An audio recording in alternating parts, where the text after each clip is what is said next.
Mountain Man ordered a young bride, but a 60-year-old grandmother stepped off the wagon. The stage door creaks, dust swirls, and the crowd gasps. A trapper who braved wolves and blizzards suddenly finds himself mocked by his own town. But the gray-haired bride does not tremble. She carries a marriage paper already signed, and a land deed that cuts straight through his mountain spring. She is not just unwanted, she is unstoppable. Yet whispers spread. She speaks the language of the Ute. She knows things no settler woman should know, and she carries secrets about a past drenched in betrayal. When the railroad men light the fires of hatred, only one choice remains. Can this unlikely pair turn disgrace into destiny, or will the mountains bury them both? Every time I see your comments, I'm reminded how stories connect us across distances, backgrounds, and hearts. If values like respect, courage, and compassion still guide you, then you're part of this story too. The late afternoon sun cast long shadows across Silver Bluff's dusty main street as Silas Brackett paced the wooden platform of the stage depot. His worn boots made hollow thuds against the planks while he checked his pocket watch for the third time in as many minutes. The approaching stage was already 20 minutes late. "Mighty anxious there, Brackett," Tom Henderson, the depot manager, called from his window. "Reckon your bride's aboard this one?" Silas merely grunted, tugging at his freshly trimmed beard. He'd spent the morning trying to tame his usually wild appearance, even donning a clean shirt and his least patched trousers. The thought of finally meeting his mail-order bride set his stomach churning. The distant rumble of wheels and the cloud of dust rising above the cottonwoods announced the stage's approach. Silas straightened his back, squinting into the setting sun. He pictured the young woman he'd been corresponding with these past months. Someone strong enough for mountain life, but gentle enough to make a real home. Someone to give him children, to carry on his name. As the stage rolled closer, townsfolk began gathering. Mrs. Peterson from the general store stepped out onto her porch. The blacksmith wiped his hands on his apron and ambled over. Even Sheriff Wade emerged from his office, thumbs hooked in his belt. "Here to welcome the new Mrs. Brackett," the sheriff called out with a knowing smile. The stage creaked to a halt, brake chains rattling. Silas's heart hammered as the driver, old Pete Maxwell, climbed down to open the door. A hush fell over the growing crowd. "Watch your step now, ma'am," Pete said, offering his hand. A black-gloved hand emerged, gripping both Pete's assistants and a wooden cane. Then, to Silas's utter shock, a woman with silver hair stepped carefully down. She wore a neat traveling dress of dark blue, her bearing straight despite the cane. But there was no mistaking the age lined into her dignified face. She had to be 60 if she was a day. Someone in the crowd snickered. The sound grew, rippling through the onlookers until several were openly laughing. Silas felt his face burning hot as summer noon. "There must be some mistake," he growled, striding toward Pete. "Where's the rest of the passengers?" "Just the lady," Pete said, already untying luggage from the top of the stage. "Mrs. Eleanor Whitcomb, bound for Silver Bluff." "I'm Eleanor Whitcomb," the woman said, her voice clear and steady despite the growing laughter. "And you must be Mr. Brackett." Silas whirled to face her. "This is impossible. I arranged for a bride through the Matrimonial Times Agency, a young woman who could help work my claim, bear children." "I have the contract right here," Eleanor interrupted, reaching into her reticule to withdraw several folded papers. "Signed and notarized in Denver last week. Everything's quite in order." "Order?" Silas's voice cracked. "There's nothing in order about this. You're old enough to be my mother." A fresh wave of laughter swept the crowd. Someone called out, "Looks like you got yourself a grandma instead of a bride, Brackett." Eleanor's spine stiffened, but her voice remained calm. "I paid my fee and signed the contract in good faith, Mr. Brackett. The agency matched us based on our stated requirements, a person of good character, Christian values, and practical skills. But I specifically requested," Silas began. "Age was not stipulated in the final contract," Eleanor cut in. "I have experience running a household, nursing the sick, and managing accounts.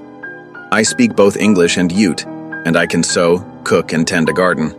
Those were the qualifications listed." More townspeople had gathered now, drawn by the spectacle.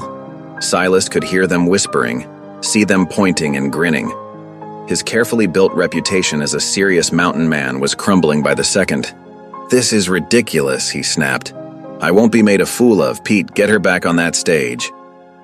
"Stage doesn't head back east until Thursday," Pete said, setting Eleanor's trunk on the platform. "And her ticket was one way." Eleanor stepped forward, facing Silas squarely despite being a head shorter. "Mr. Brackett, I've traveled over 1,000 miles to fulfill this contract. I intend to honor my commitment, whether you choose to honor yours or not. Now, if you'll excuse me, I'll be taking a room at the boarding house until we sort this matter out properly." She turned to Pete. "Would you be kind enough to have my trunk delivered to Mrs. Miller's establishment?" "Yes, ma'am," Pete said, touching his hat brim. "Happy to help." Eleanor nodded to the still snickering crowd, then made her way down the street with measured steps, her cane tapping steadily against the wooden sidewalk. Her back was straight, her head high, showing no sign that the whispers and stares affected her at all. Silas stood rooted to the spot, face flaming as he watched her go. This couldn't be happening. He'd saved for months to pay the agency fee, had written all those careful letters describing the kind of wife he needed. Instead of a young bride to help build his future, they'd sent him a grandmother with a cane.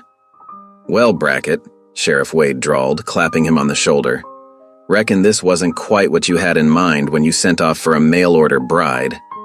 "Shut up," Silas growled, shrugging off the hand. He stalked away from the depot, the sound of laughter following him down the street. Behind him, he could hear Mrs. Peterson saying, "Did you see his face?" Poor man thought he was getting himself a pretty young thing, and instead, he ducked into the saloon needing a drink to steady his nerves. This had to be some kind of mistake. Or worse, a cruel joke at his expense. Either way, he'd send a strongly worded telegram to that agency first thing tomorrow. They'd have to fix this. Through the saloon's grimy window, he watched Eleanor Whitcomb make her way to the boarding house, never faltering despite the stares and whispers that followed her. There was something almost regal in the way she carried herself, he had to admit. But that didn't change the fact that she was completely wrong for what he needed. "Whiskey," he told the bartender. "Leave the bottle." As he poured his first drink, Silas could still hear scattered laughter from the street. His carefully laid plans for a proper family and home lay in ruins, replaced by the mortifying knowledge that he'd be the talk of Silver Bluff for months to come. The mountain man who ordered himself a bride and got a grandmother instead. He knocked back the whiskey, trying to drown out the memory of Eleanor Whitcomb's steady gaze and dignified bearing. Whatever her qualities might be, she wasn't what he'd asked for. She wasn't what he wanted. Tomorrow he'd make that perfectly clear to everyone concerned. But for now, all he could do was pour another drink and wonder how everything had gone so terribly wrong. Morning sunlight crept across Silver Bluff's main street, but Silas had been up since dawn. He stood outside the telegraph office waiting for it to open, determination set in his jaw. This marriage nonsense would end today. The door to the Millers' boarding house opened down the street. Eleanor emerged, wearing the same dark blue dress, but looking fresh despite yesterday's ordeal. She made her way carefully down the wooden sidewalk, heading toward the church. Whispers followed her progress. Two women paused their sweeping to stare. A group of miners heading to work nudged each other, grinning. Eleanor kept her eyes forward, navigating the uneven boards with her cane as if she noticed nothing. "Mighty fine morning, Mrs. Brackett," called out Tommy Watson from the livery, emphasizing the name with barely concealed mirth. "Indeed it is, Mr. Watson," Eleanor replied evenly, not breaking stride. Silas's face burned. He'd been Brackett the Mountain Man for years, respected for his skill with traplines and his knowledge of the high country. Now he was becoming a joke, all because of this silver-haired woman who'd appeared from nowhere claiming to be his wife. The telegraph office door finally opened. Silas charged inside, only to find Pastor Jonas Bellamy already there speaking with the operator. "Ah, Mr. Brackett," the pastor said, his gentle voice carrying a note of concern. "I was hoping to find you this morning. We need to discuss your situation." "Nothing to discuss," Silas growled. "I'm sending a wire to that agency demanding they fix their mistake." Pastor Bellamy shook his head. "I'm afraid it's not that simple. You see, I've already received confirmation from the agency's representative in Denver. The marriage contract was properly filed and registered with the territorial authorities last week." Silas felt the blood drain from his face. "What?" The contract you signed gave the agency authority to act on your behalf, the pastor explained. When Mrs. Whitcomb signed her portion in Denver, it became binding. You are, in the eyes of both law and church, married. No! Silas slammed his hand on the counter, making the telegraph key rattle. I won't accept this. They tricked me. Lower your voice, please, Pastor Bellamy said firmly. Whatever the circumstances, Mrs. Whitcomb is now your lawful wife. Christian decency requires that you provide her shelter and protection. Christian decency? Silas barked out a harsh laugh. What about decent business practices? I paid for a young bride, not a what, Mr. Brackett? Eleanor's voice came from the doorway. She stood there, one hand on her cane, the other holding a small prayer book. A grandmother? Yes, I am that. I'm also the woman who answered your advertisement honestly and in good faith. Pastor Bellamy stepped forward. Mrs. Brackett, I was just explaining to your husband that your marriage is legally binding. Yes, I expected as much, Eleanor said calmly. The agency was quite thorough with the paperwork. Silas wanted to rage at her calm acceptance, but something in her steady gaze made him hold his tongue. Instead, he turned back to the pastor. There must be some way to undo this. Divorce would require proving fraud or misconduct, Pastor Bellamy said, since age requirements weren't specified in the contract, and Mrs. Whitcomb was honest about her qualifications. He spread his hands helplessly. Eleanor stepped fully into the office. Mr. Brackett, I understand this isn't what you hoped for, but I suggest we make the best of it. Rather than lingering in town where people can gossip, why don't we proceed to your cabin? I'm quite capable of managing mountain life. Her practical tone caught Silas off guard. He'd expected tears, demands for special treatment, or at least some sign of distress at the town's mockery. Instead, she was suggesting they simply get on with things. My cabin's no place for someone your age, he said, but his voice had lost some of its edge. I've lived in far worse, Eleanor replied. If you'll arrange for supplies, I can be ready to leave tomorrow morning. Pastor Bellamy beamed. That's a sensible solution. Give yourselves time to adjust away from prying eyes. Silas looked between them, feeling trapped. But Eleanor was right about one thing. Staying in town meant enduring more ridicule. At least in the mountains, he could think clearly about how to handle this mess. Fine, he muttered. I'll speak to Peterson about supplies. Excellent, Eleanor said. Now, if you'll both excuse me, I have letters to write before supper at the boarding house. Mr. Brackett, perhaps you'd join me there this evening. We should discuss what provisions we'll need. Before Silas could refuse, she had turned and left, her cane tapping a steady rhythm on the wooden floor. Remember, Pastor Bellamy said quietly, she's a child of God, just as you are. Give her a chance to prove her worth. Silas didn't answer. He stalked out of the telegraph office, his planned message forgotten. Married. He was married to a grandmother, and there seemed to be nothing he could do about it. The day passed in a blur of preparations and sidelong glances from townspeople. Silas arranged for extra supplies at Peterson's store, ignoring the knowing smirks. He checked his wagon's wheels and axles, making sure they could handle the mountain trail. All the while, he felt eyes on him, heard the barely concealed laughter. Evening found him reluctantly entering the boarding house dining room. Several regular boarders looked up, poorly hiding their interest. Eleanor sat at the far end of the long table, already serving herself from the steaming dishes Mrs. Miller had laid out. Join us, Mr. Brackett, Mrs. Miller called out. Your wife was just telling us about her journey west. Silas considered turning around and leaving, but that would only give them more to gossip about. Stiffly, he took the empty seat across from Eleanor. As I was saying, Eleanor continued smoothly, the train journey from Boston was quite comfortable, but the stage from Denver was another matter entirely. We had to stop 3 times to clear fallen trees from the road. All alone at your age? Mrs. Miller clucked sympathetically. You poor dear. Not at all, Eleanor said firmly. I've wanted to see the Western Territories for years. The driver was most helpful, and we had a fascinating passenger, a Ute elder returning from government meetings in Denver. We had quite interesting conversations about local medicinal plants. You speak Ute? One of the miners looked up in surprise. Yes, though I'm rather rusty. My late husband was a cavalry officer who worked with the tribal council. Eleanor passed the potatoes to Silas. "I learned enough to be useful as an interpreter sometimes." Silas found himself listening despite his determination to remain aloof. The way she described the journey showed keen observation, details about terrain, weather patterns, and local customs that might prove valuable. "Still," Mrs. Miller persisted, "it must have been frightening traveling so far alone." "Life itself can be frightening," Eleanor replied, "but that's no reason to stop living it fully." She turned to Silas. "I've made a list of supplies I think we'll need. Would you look it over?" The list, written in clear, practical handwriting, showed good sense. Basic medical supplies, sturdy cooking implements, preserved foods that would travel well. Nothing frivolous or impractical. "This seems reasonable," Silas admitted grudgingly. "I thought we might leave after breakfast tomorrow," Eleanor said. "Unless you prefer an earlier start?" "After breakfast is fine." Silas returned to his meal, aware that the other diners were watching their exchange with intense interest.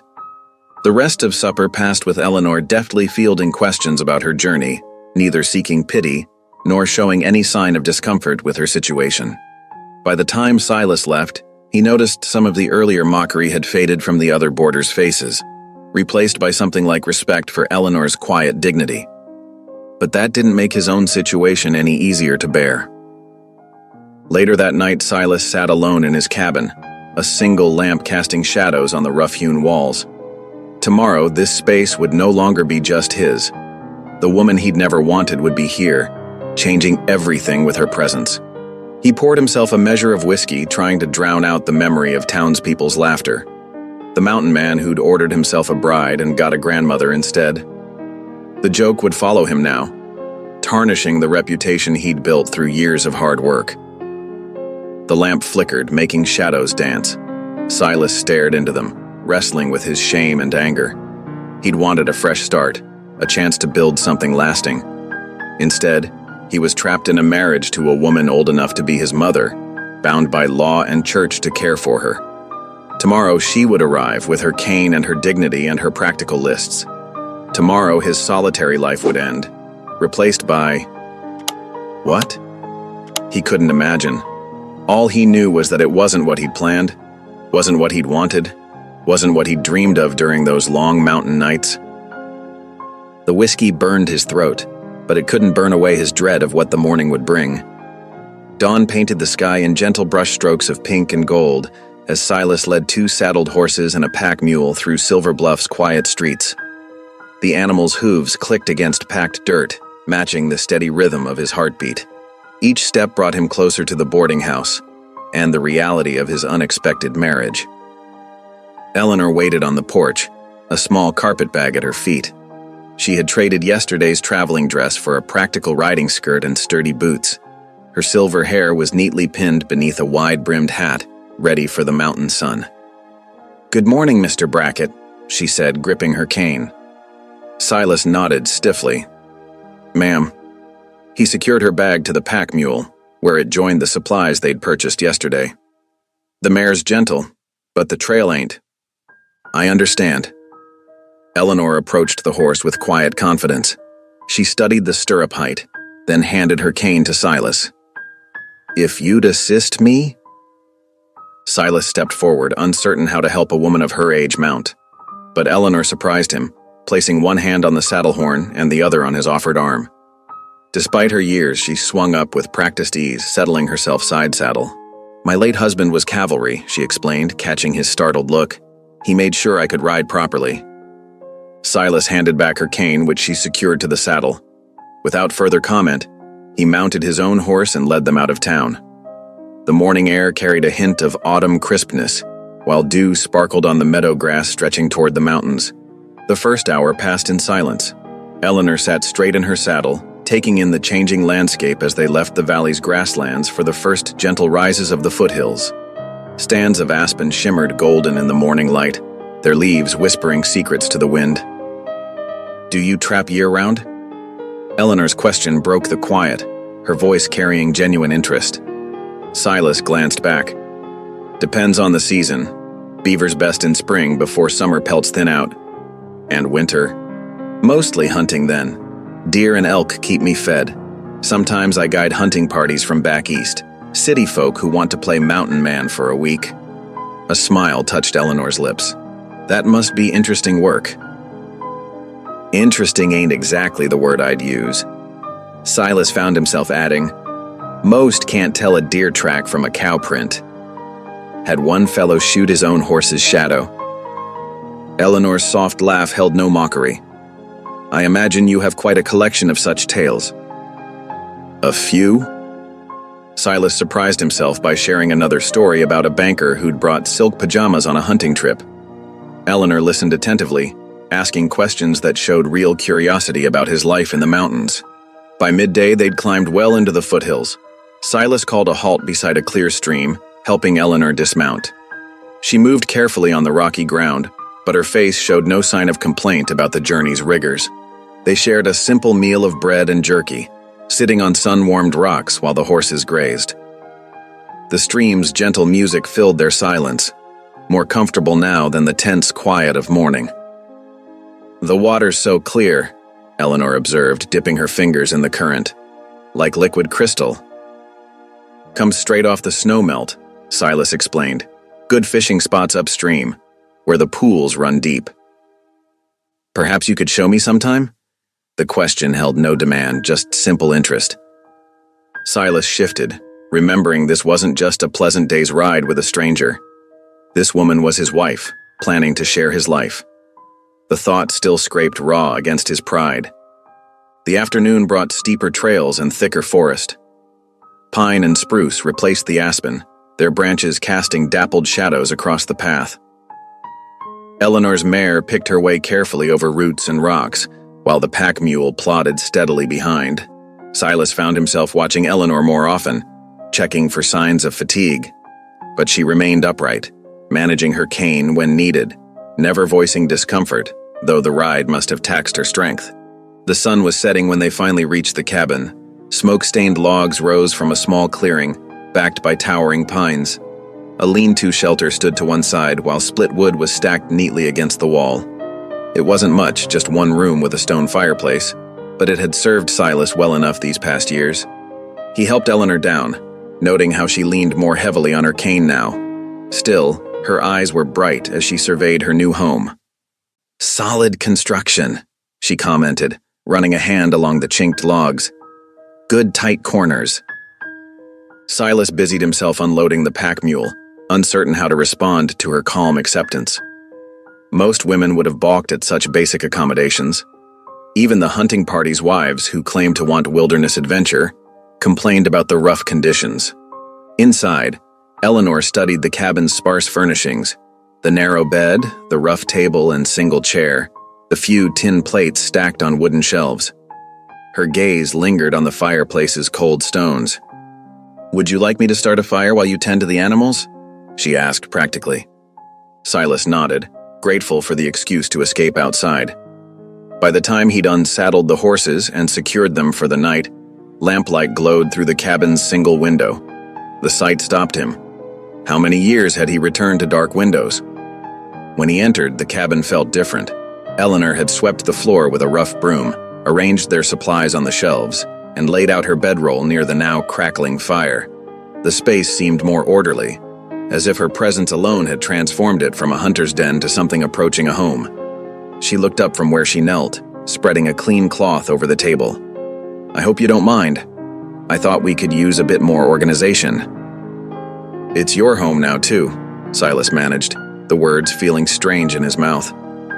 Evening settled around them as they shared a simple supper of beans and bread. Eleanor asked a blessing before they ate, something Silas hadn't done since leaving his mother's table as a boy. Afterward, she insisted on washing the few dishes, her movements efficient despite her obvious weariness. When the tasks were done, Eleanor retrieved a worn Bible from her carpet bag. She knelt beside her bedroll, silver head bowed in prayer. Her whispered words carried in the cabin's quiet, Lord, thank you for safe passage in this shelter. Guide us as we build a new life here. Grant us wisdom, patience, and open hearts. Amen. Silas lay in his bed, watching firelight play across the ceiling. His wife's steady breathing soon joined the familiar night sounds. Wind in pine boughs, distant owl calls, the creek's endless song. Everything had changed, yet somehow the cabin felt more peaceful than before. He thought of how Eleanor had handled the day's journey without complaint, how she'd shown genuine interest in his work, how she'd immediately started making his rough cabin more livable. Not like a city woman forced to endure wilderness, but like someone who truly meant to build a life here. Sleep came slowly as Silas pondered the strange turns life could take. He'd wanted a young bride to ease his loneliness and give him sons. Instead, he'd gotten a silver-haired woman with quiet strength and dignity. What that would mean for his future, he couldn't say. Morning sunlight streamed through the cabin's single window, casting long shadows across the rough-hewn floor. Eleanor sat at the table, carefully lifting the brass latches on an old traveling trunk. The hinges creaked as she opened it, revealing neatly folded clothes and bundles of yellowed papers tied with faded ribbon. Silas stirred the coffee pot hanging over the morning fire, watching from the corner of his eye as Eleanor extracted several documents from beneath a stack of linens. The papers rustled as she smoothed them on the table. "There's something we need to discuss," Eleanor said, her voice steady but gentle. She gestured to the other chair. "Please, sit with me a moment." Silas brought 2 tin cups of coffee to the table, settling into the chair with reluctance. The serious look in Eleanor's eyes made his stomach tighten. "My late husband James worked as a surveyor for the territory," she began, arranging the papers before her. "Back in '48, he filed a claim on a parcel of land in these mountains." She paused, drawing a deep breath. "I only recently found these documents while sorting through his estate before coming west." Silas's hand froze halfway to his coffee cup. "What kind of claim?" Eleanor slid one of the papers forward. The document was weathered but official, bearing territorial seals and careful surveyor's notes. "It's a deed, properly filed and recorded. The claim covers approximately 80 acres including—" She hesitated. "Including the spring that feeds this creek, and much of the southern valley where you trap." The coffee cup clattered as Silas set it down hard. "You planned this," he accused, his voice rough with anger. "You knew all along." "No." Eleanor's denial was firm but calm. "I discovered these papers just weeks before answering your advertisement. I had no idea your cabin was here until we arrived yesterday." "Mighty convenient timing," Silas growled, pushing back from the table. He paced the small cabin, boots striking the floorboards heavily. "First you trick yourself into being my wife, now this?" Eleanor's spine straightened. "I did not trick anyone. The marriage arrangement was honest and legal. As for the deed," she tapped the document, "I'm telling you now, openly, because I believe in dealing truthfully." "Truth?" Silas barked a harsh laugh. "Truth is you're trying to steal my trapping grounds." "I'm trying to find a peaceful way forward," Eleanor corrected. She remained seated, her hands folded calmly on the papers. "This land legally belongs to both of us now. We can fight over it, or we can work together." Silas grabbed his coat from its peg. "I'm riding to town, going to sort this out proper with the land office." He yanked the door open, letting in a blast of cool mountain air. "Don't expect me back soon." The door slammed behind him, leaving Eleanor alone with her papers and cooling coffee. She bowed her head, lips moving in silent prayer. The ride to Silver Bluff took most of the morning. Silas pushed his horse harder than necessary, fury driving him down the mountain trails. By the time he reached the land office, sweat darkened his shirt despite the cool autumn air. Clerk Edwin Rowley looked up from his desk as Silas burst in, scattering dust motes in the shaft of window light. The clerk's neat appearance, pressed shirt, ink-stained fingers, wire-rimmed spectacles, seemed to mock Silas's trail-worn state. "Mr. Brackett," Rowley acknowledged, marking his place in a thick ledger. "What brings you to town?" Silas slapped Eleanor's deed onto the desk. "Need you to look at this. Tell me if it's real." The clerk carefully unfolded the document, adjusting his spectacles. His fingers traced each line methodically, comparing details to his records. Minutes stretched as he consulted multiple books, making small sounds of confirmation. Finally, Rowley looked up. "The deed appears entirely legitimate, Mr. Brackett. Filed and recorded in 1848 by James Whitcomb, territorial surveyor." He cleared his throat. "The claim overlaps significantly with your current usage rights." "Usage rights?" Silas's voice rose. I've worked that land 15 years. Yes, but Rowley shuffled through more papers. You never filed a formal claim. As a trapper, you have certain privileges, but Mrs. Whitcomb, that is Mrs. Brackett now, holds clear title to the specified acreage. Silas's hands clenched into fists. There must be some mistake. No mistake. Rowley's tone was apologetic but firm. The deed is valid. Given your recent marriage, however, you might find some mutual arrangement. Mutual arrangement, Silas muttered. He snatched the deed from Rowley's desk and stormed out, leaving the clerk blinking in his wake. The ride home seemed longer, darkness gathering as Silas picked his way up the mountain trails. His anger had settled into a cold knot of suspicion. The whole situation felt like a trap. The marriage, the deed, all of it designed to steal what he'd worked so hard to build. Lamplight glowed from the cabin window as he approached. More surprising was the smoke curling from the chimney, carrying an aroma that made his stomach growl despite his dark mood. Inside, Eleanor stood at the fireplace, stirring a pot of stew. The cabin was tidier than he'd left it, with fresh herbs hanging from the rafters and his collection of traps neatly organized against one wall. "I thought you might be hungry after your ride," she said, not turning from her task. "There's fresh bread, too, if you'd like some." Silas hung his coat, movement stiff with lingering anger. Yet the homey scent of stew and bread worked against his desire to storm and rage. How long since he'd returned to hot food and a welcoming fire? "Clerk says the deed's genuine," he said finally, dropping into a chair. Eleanor ladled stew into 2 bowls, setting one before him with a chunk of warm bread.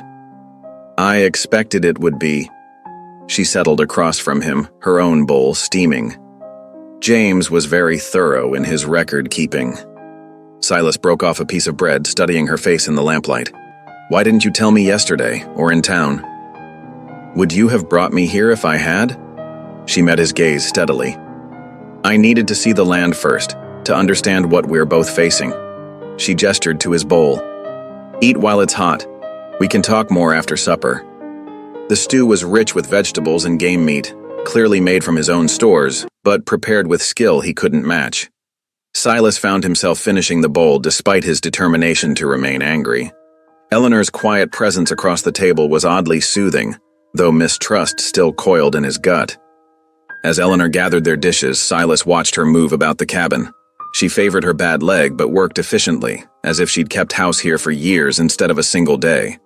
The deed in his coat pocket felt like a burning coal, yet here she was cooking his food and tidying his home as if she truly meant to be his wife.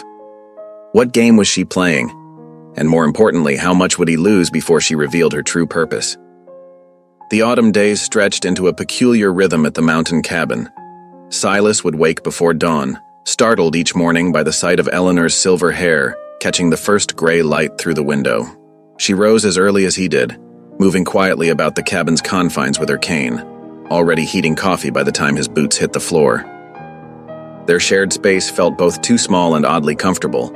Eleanor had a way of making herself useful without being intrusive. She kept to her side of the cabin, maintaining an invisible boundary that helped ease the awkwardness of their forced intimacy. On the 3rd morning, Silas returned from checking his trapline to find white muslin curtains hanging at the windows.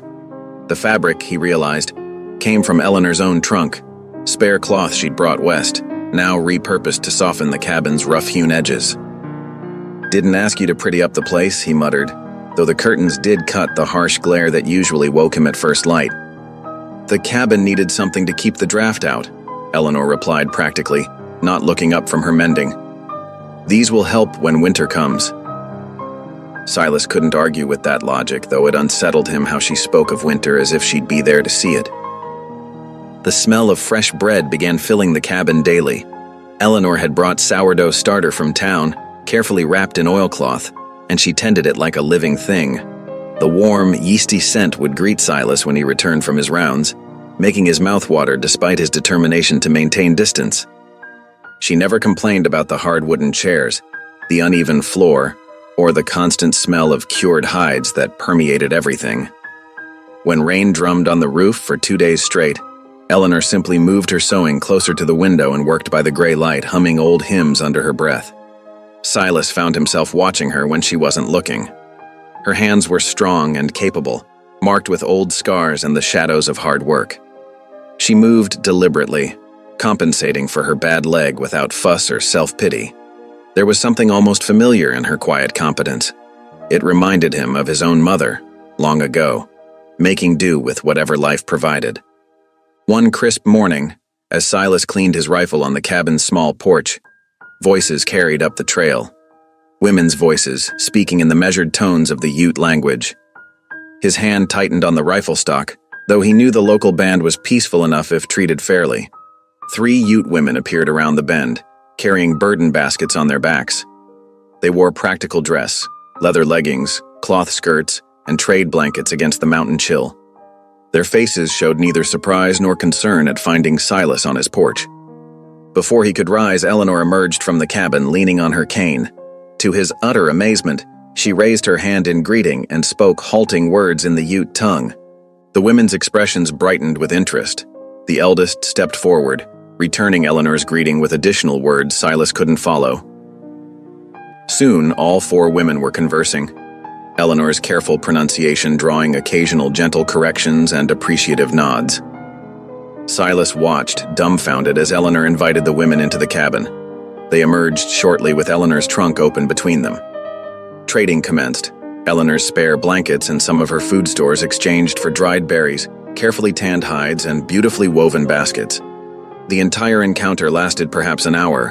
When the Ute women departed, they did so with warm gestures of farewell to Eleanor, barely acknowledging Silas except for brief nods of respect.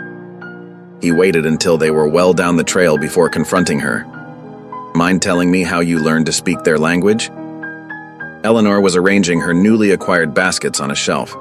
"I learned some years ago. It seemed the Christian thing to do, to speak to people in their own tongue." "That's no proper answer." Silas stepped closer, his voice hard with suspicion. "Where exactly did you learn Ute back east?" Eleanor's hand stilled on the basket's rim. "I had my reasons for learning. Good reasons." She turned to face him, her expression composed but somehow distant. "Compassion has guided my path for many years now. That's all you need to know for the moment." "All I need to know?" Silas's laugh held no humor. "You show up here, claim half my land, and now you're trading with the Utes like you've known them all your life. I reckon I need to know a sight more than that." "Perhaps you do." Eleanor's voice remained steady. "But trust, like respect, must be earned on both sides." She picked up her cane and moved toward the fireplace. "Would you like coffee? Those women brought some wild mint that would make a fine tea as well." Silas stared at her back, frustrated by her calm deflection. Every time he thought he had the measure of this woman, she revealed another layer that defied his understanding. That night, sleep eluded him. He lay on his bedroll, listening to Eleanor's steady breathing from her curtained corner. The cabin felt different now, changed not just by curtains and baskets, but by the presence of mysteries he couldn't unravel. Who was this woman really? What had shaped her into someone who could speak to Utes and survive mountain hardship without complaint? The deed in his coat pocket still represented a threat, but Eleanor herself had become something more complicated than a simple adversary. His mind circled back to the way she'd greeted the Ute women, not with fear or condescension, but with genuine warmth. He'd seen white women in town cross the street to avoid passing native traders, yet Eleanor had welcomed them, shared her goods, treated them as equals worthy of respect. The night hours crept past, marked by the soft clicking of the cabin's settling logs and the distant cry of an owl. Silas stared at the darkness, troubled by how little he truly knew about the woman who had so suddenly become his wife. She carried herself with dignity, worked without complaint, and spoke to Indians in their own tongue. What other surprises lay hidden behind those clear eyes and gentle hands? The deed to his spring and trapping ground suddenly seemed less important than the riddle of Eleanor herself. She was reshaping his world day by day, in ways that went far beyond legal claims to land, and he had no idea what to do about it. The owl called again, closer now. Silas turned on his bedroll, discomfort gnawing at him like a winter-hungry wolf. Eleanor's breathing remained steady and peaceful, while his mind churned with questions that had no easy answers. Who was Eleanor Whitcomb, and what would her presence in his life cost him in the end? The questions followed him into uneasy dreams, where silver hair gleamed in firelight and strange words echoed through mountain valleys. When dawn finally broke, he rose feeling more unsettled than when he'd laid down, watching Eleanor prepare breakfast with new eyes and a growing awareness that nothing in his life would ever be simple again. A week passed like water over stones, each day flowing into the next. The mountain air grew sharper as autumn deepened, painting the aspens gold against the evergreens. Silas had ventured higher into the peaks, checking trap lines that would soon be snowed in. The sun was setting when he stumbled through the cabin door, his face pale beneath his beard. Eleanor looked up from her mending to see him shivering despite the warm evening. "Mr. Brackett?" She set aside her work. "Are you unwell?" "Just tired." His words slurred slightly as he slumped into a chair. "Need some rest is all." But by nightfall, heat radiated from his skin like a banked fire. Eleanor touched his forehead and drew back at the burning sensation. Silas tossed in his bed, muttering about snow and broken traps, lost in fever dreams. "Here now," Eleanor murmured, laying a cool cloth across his brow. She'd already set water to heat and pulled herbs from her carefully organized bundles. The cabin filled with the sharp scent of willow bark tea steeping in the pot. Through the long night, Eleanor kept her vigil. She spooned broth between Silas's cracked lips, changed the cool cloths on his forehead, and watched his chest rise and fall with labored breathing. When his fever sparked wild dreams that made him thrash against the blankets, she read from her worn Bible, her voice steady in the lamplight. "The Lord is my shepherd," she recited, dabbing sweat from his face. "I shall not want. He maketh me to lie down in green pastures. He leadeth me beside the still waters." The psalms filled the cabin's darkness, keeping time with the crackle of the fire and Silas's ragged breathing. Eleanor refused to sleep, even when exhaustion made her hands tremble. She had nursed too many others through fever to rest while death lurked at the bedside. "Please, Lord," she prayed openly as dawn approached, her voice rough with worry. "Spare him. He has much yet to learn of love and mercy. Give him time to find his way to grace." The second day brought no improvement. Eleanor continued her careful nursing, heating rocks to warm Silas's feet while cooling his head, forcing liquids past his lips whenever his eyes flickered open. Her prayers never ceased, whether whispered or silent, a constant plea for healing. On the third day, the fever finally broke. Silas woke to find sunlight streaming through Eleanor's curtains, his body weak but his mind clear. Eleanor dozed in a chair beside his bed, her silver hair escaping its pins, dark circles beneath her eyes speaking of sleepless nights. "Ma'am?" His voice was barely a whisper. She startled awake immediately. "Thank the Lord," she breathed, pressing a hand to his forehead. "The fever's gone. How do you feel?" "Like I've been trampled by a herd of buffalo." He managed to push himself up against the pillows, noting the neat stack of cool cloths, the pot of broth keeping warm by the fire, the open Bible on the table. "You stayed with me?" "Of course." Eleanor poured a cup of willow bark tea. "Drink this. It will help with the aching." Silas sipped the bitter liquid, studying her over the rim of the cup. "I remember bits and pieces. You were reading, praying." A faint flush colored Eleanor's cheeks. "I hope I didn't disturb your rest." "No." He hesitated. "Thank you for caring for me." She smiled, the expression warming her tired face. "That's what family does, Mr. Brackett. Even unexpected family." That evening, Silas sat wrapped in blankets near the hearth while Eleanor prepared supper. The familiar sounds of her moving about the cabin had become oddly comforting during his recovery. She hummed softly as she worked, an old hymn that stirred memories of church services long ago. "I heard you," he said suddenly, "when you were praying.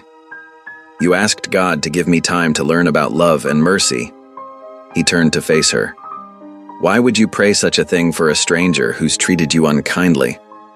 Eleanor's hands stilled on the cooking pot. She was quiet so long that Silas thought she wouldn't answer. "Because I know the cost of a hard heart," she finally said. "I've seen what happens when people choose pride over mercy." She moved to sit in the chair opposite him, her hands folded in her lap. I suppose you deserve to know at least part of my story. The fire popped and settled as Eleanor gathered her thoughts. My first husband was a cavalry officer, Captain James Whitcomb. He was tasked with negotiating treaties with the Ute people in these territories. Her voice held old pain. He made promises, sworn agreements about hunting grounds and water rights. But when pressure came from settlers and mining interests, he broke every promise he'd made. Silas leaned forward, watching her face in the firelight. There was bloodshed, Eleanor continued quietly. Ute families lost their homes, their hunting grounds, their very lives because my husband valued his advancement over his honor. Her fingers twisted together. I've spent years trying to make amends in what small ways I can. Learning their language, offering aid to widows and children. It's not enough. It can never be enough. But I must try. Is that why the Ute women who visited seemed to know you? Silas asked. Eleanor nodded. Word spreads among the people. They know I seek to help, not harm. She gave a sad smile.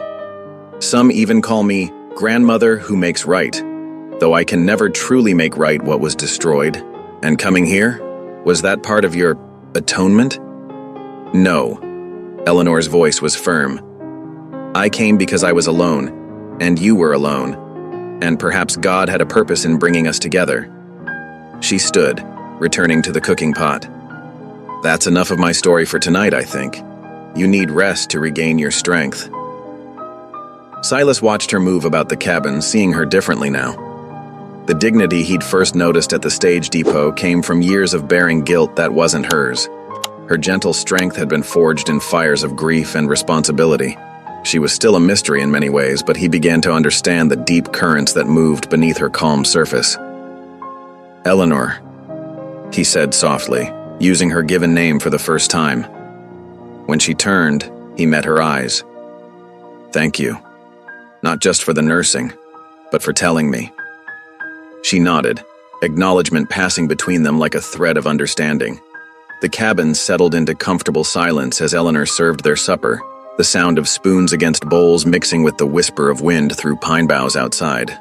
Silas's body still ached from the fever, but his heart felt oddly lighter. Something had shifted during his illness. Perhaps in those hours when Eleanor's prayers had stood guard against death, or in her quiet confession of past wounds. The distance between them had narrowed, not completely, but enough to let compassion take root. The morning sun filtered through Eleanor's curtains, casting warm patches across the cabin's plank floor. Silas sat at the table, strength returning to his body after the fever. He watched Eleanor knead dough with practiced movements, her silver hair neatly pinned back, her sleeves rolled up to show capable arms. The questions that had troubled his fevered dreams wouldn't leave him be. Those Ute women who came to trade, he began. They treated you like kin, not a stranger. Eleanor's hands stilled in the dough. Yes, she said quietly. We share a history, though they don't know the full truth of it. Tell me. Silas's voice was gentle, none of his earlier suspicion remaining. Please. Eleanor wiped her hands on her apron and sat across from him. After my husband betrayed the treaties, after the bloodshed, she took a steadying breath. I couldn't live with myself doing nothing. I found ways to help, working through trusted friends who traded with the Ute regularly. What kind of help? Money mostly. Blankets. Medicine when sickness swept through their camps. Her fingers traced patterns on the wooden tabletop. I sent what I could to the widows and children left behind. It wasn't much, but it was something. Silas leaned forward. For how long? 20 years. Eleanor met his gaze steadily. Every month, whatever I could spare went west. Sometimes I'd go without new clothes or meat on my table, but I never missed a sending. 20 years, Silas breathed, and no one knew. A small smile touched Eleanor's lips. A few did. Good people who helped me get the supplies where they needed to go. But mostly no. It wasn't about recognition. It was about... She paused, searching for words. Making things right, Silas finished softly. As much as anyone can. Eleanor stood, returning to her bread dough. When my friend Martha passed, she was my main connection to the traders. I knew it was time to come west myself, to do this work in person, face to face with the people my husband wronged. Silas watched her work the dough, seeing new meaning in her capable hands. This woman he'd resented, whose arrival had seemed a cosmic joke, had spent decades quietly building bridges while others tore them down. "The disputed land," he said suddenly. "You're not planning to take it from me, are you?" Eleanor turned, flour dusting her apron. "No, Silas, I'm hoping we might find a better way to use it. Together." The word "together" hung in the air between them, full of possibility. Later that afternoon, when the bread was cooling on the windowsill, Silas saddled 2 horses. "I want to show you something," he said. Eleanor mounted with her usual quiet grace, and they rode out under the autumn sky. The trail wound upward through stands of aspen, their leaves shimmering gold in the afternoon light. Silas led them to a high ridge overlooking the valley below. "This is it," he said, reining his horse to a stop. "The disputed section. Your husband's claim runs from that creek to the far ridge."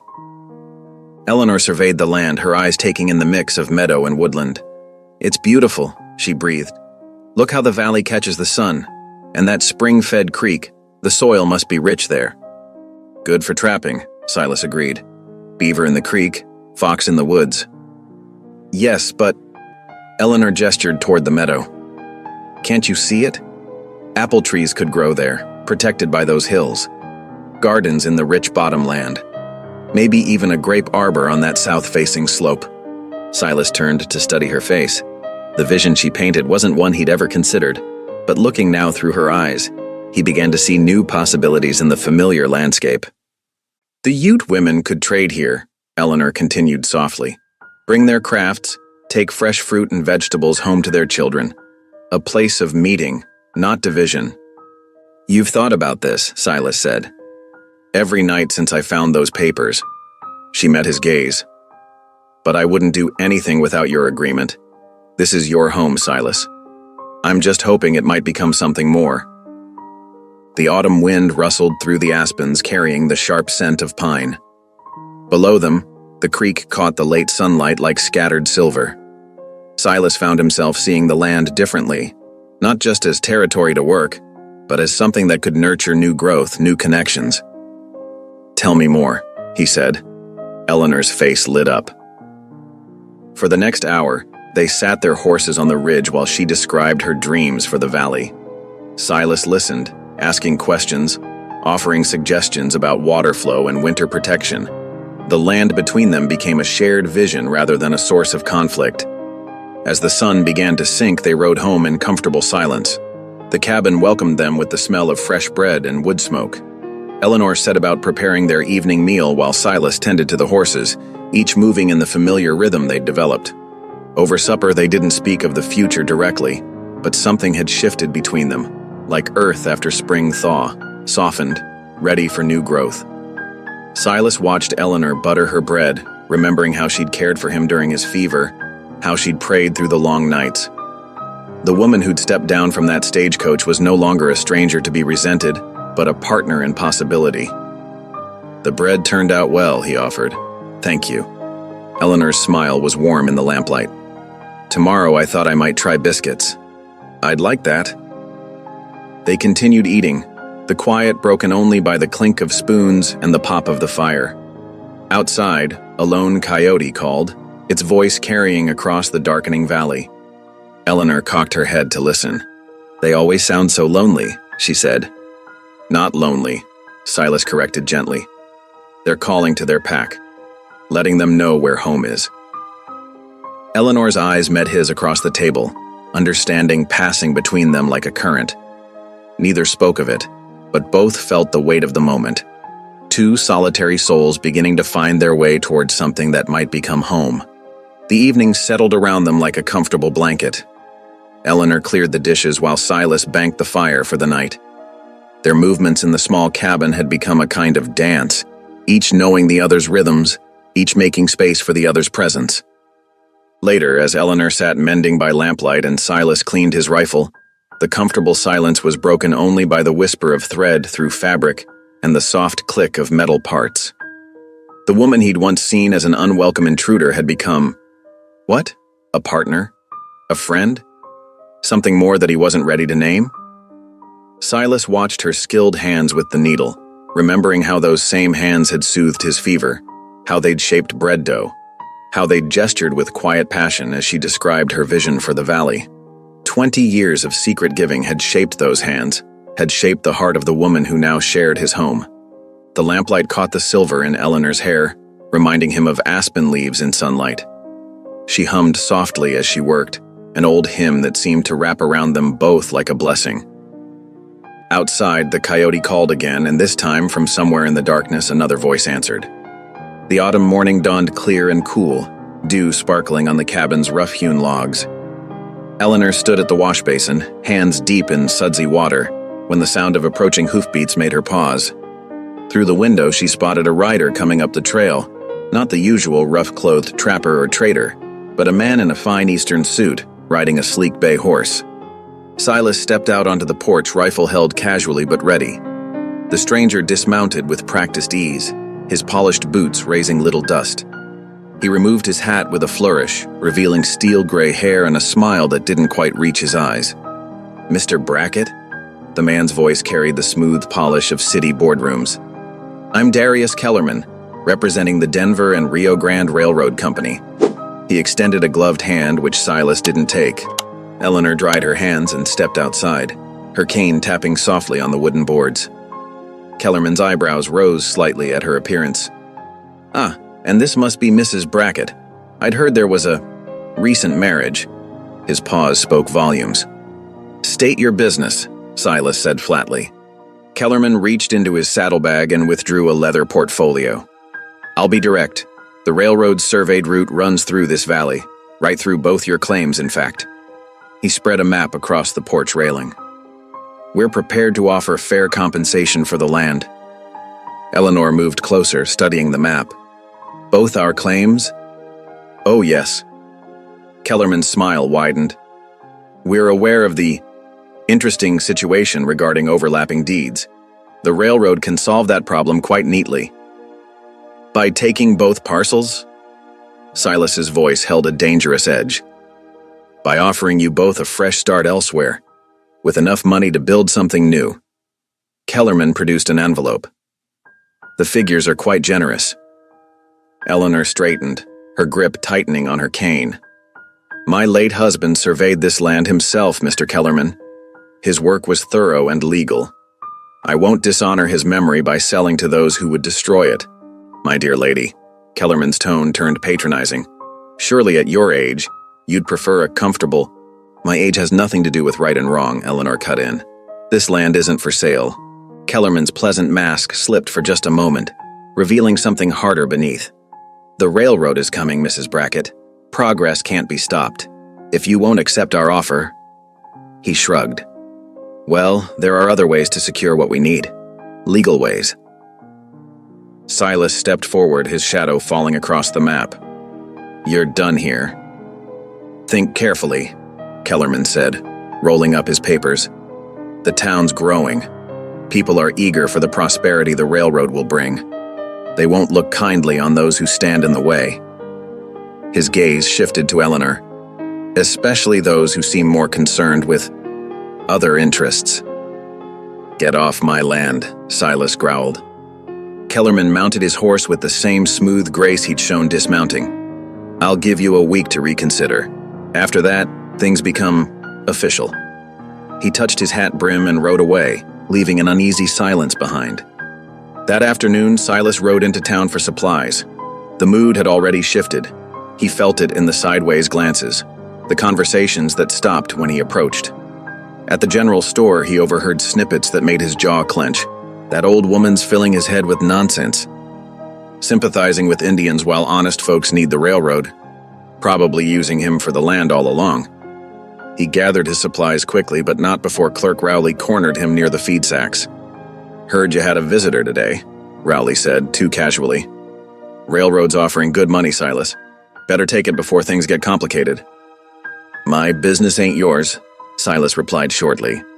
"Everything's everybody's business when progress is at stake." Rowley's voice hardened. That woman's got you tangled up in her schemes. First the marriage, then the overlapping deed, now this Indian-loving business.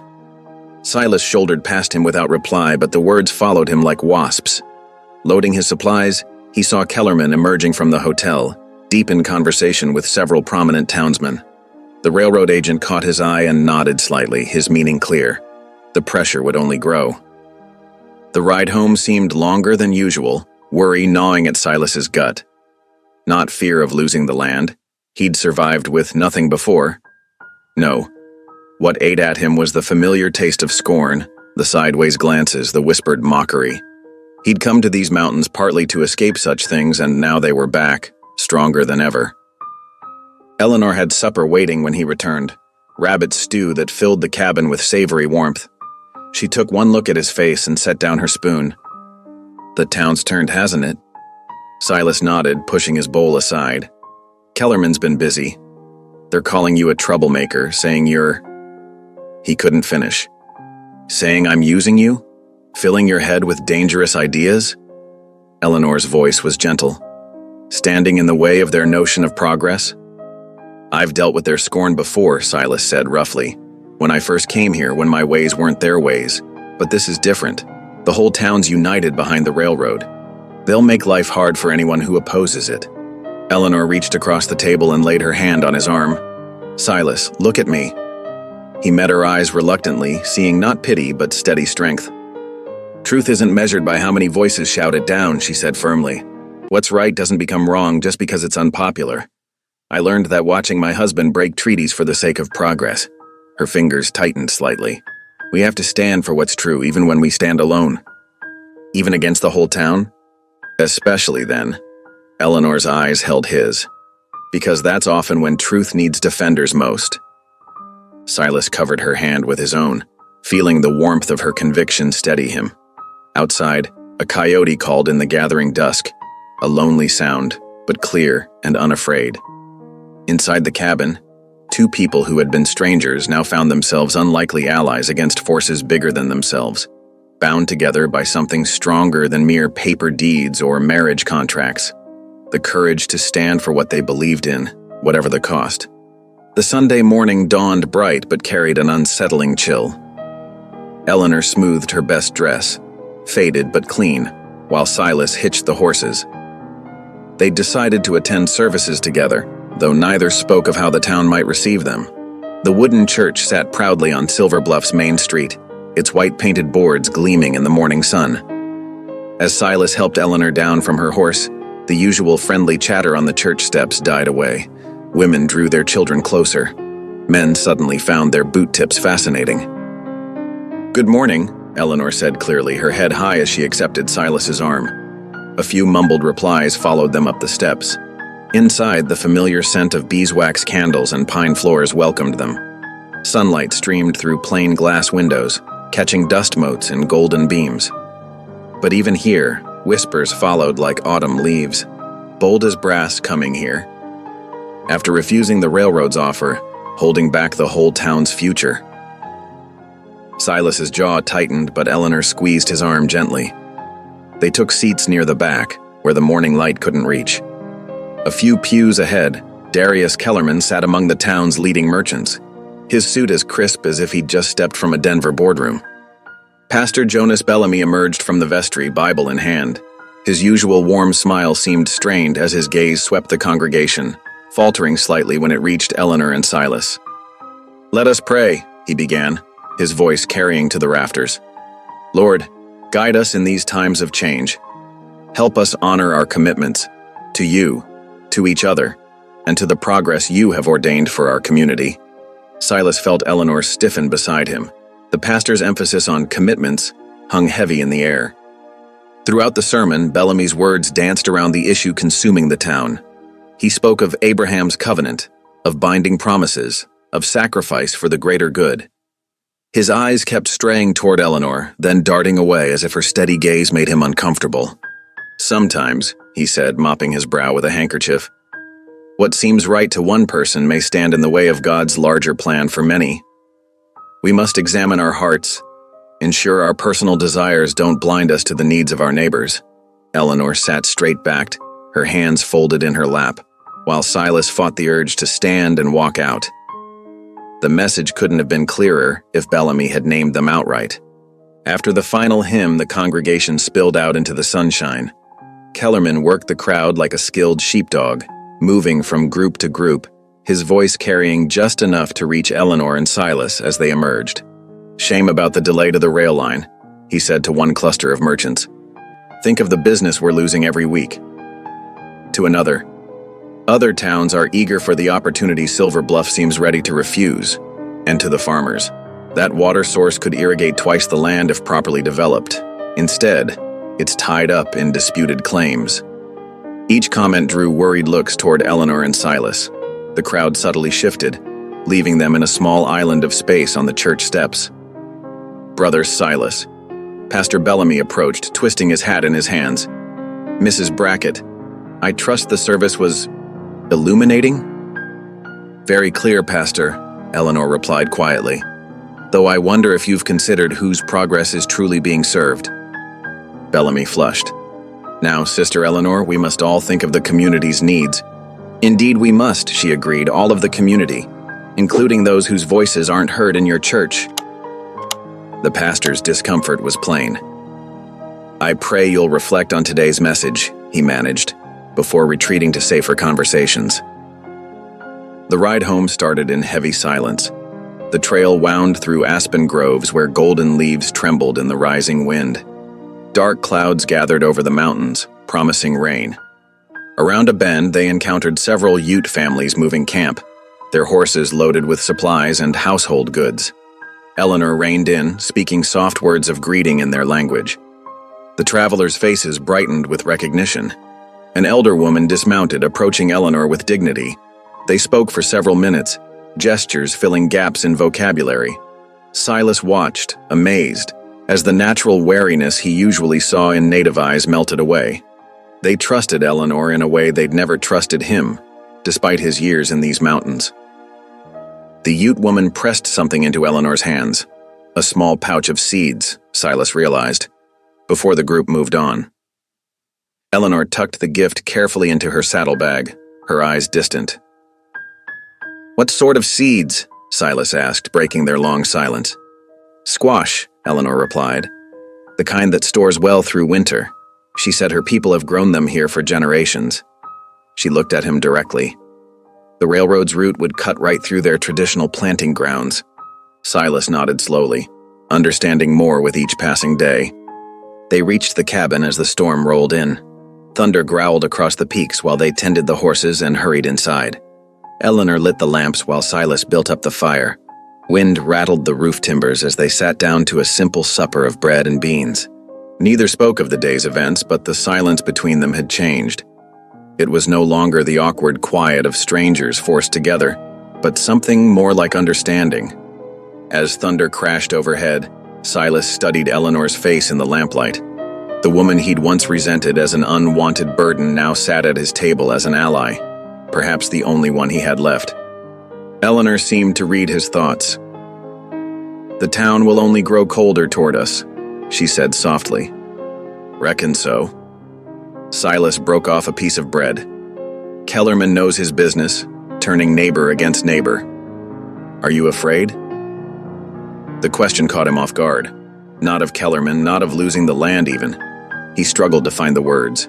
But the way they look at us now, like we're something wrong that needs fixing. "Ah." Eleanor's eyes held compassion, the weight of standing alone. "You seem to bear it well enough." "Practice," she said with a slight smile. "And conviction that what's right matters more than what's popular." She reached across the table and touched his hand.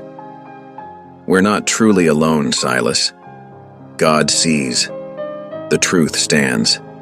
And we have each other now." The wind howled outside, but inside the cabin something sturdy was taking root, stronger than deed papers or marriage certificates. As the storm raged on, Silas and Eleanor sat in companionable silence, two outcasts finding unexpected shelter in each other's strength. Thunder rolled again, closer now, while rain drummed on the roof. The sound matched the turbulent mood in Silver Bluff, where winds of change were rising. But here in the lamplit cabin, Silas felt an unfamiliar peace. Whatever storm was coming, they would weather it together. Dawn broke over the mountains, painting the lingering storm clouds in shades of amber and rose. Puddles dotted the muddy ground around Silas's cabin, reflecting the clearing sky like scattered mirrors. The storm's fury had passed, but the air still held its damp weight, heavy with the scent of wet pine and sodden earth. Silas stood at his cabin door, surveying the damage. Broken branches littered the clearing, and a section of split-rail fence lay toppled near the corral. Eleanor moved quietly behind him, already at work sweeping water from the porch boards. The sound of approaching hoofbeats drew their attention. Young Tommy Watson, the storekeeper's son, rode hard into the yard, his horse's flanks lathered with sweat. "Mr. Brackett," Tommy called out, reining up sharp. "Your line shack, the one up on Eagle Ridge, it's burning." Silas's face darkened. "Burning, you say?" "Yes, sir." Tommy nodded, catching his breath. "Saw the smoke while I was checking our cattle. Flames reaching high as treetops." Eleanor stepped forward, her hand touching Silas's arm. "Be careful," she said softly. Silas nodded grimly. Within minutes, he had saddled his bay gelding and strapped on his Winchester rifle. Eleanor watched from the porch as he mounted up, her fingers working worry into her shawl. "I'll return before sundown," Silas promised, touching his hat brim. The trail to Eagle Ridge wound through stands of aspen and pine, climbing steadily higher into the mountains. Silas pushed his horse hard, guided by the thin column of smoke rising against the morning sky. His mind churned with dark thoughts. That line shack had stood for 15 years, shelter during his winter trapping runs. When he crested the final rise, his worst fears were confirmed. The small log structure was reduced to smoking ruins, its roof collapsed into black timbers. The acrid smell of wet ash filled the air. Dismounting, Silas approached carefully. His experienced eye read the scene like a book. Multiple horse tracks marked the muddy ground, some still fresh.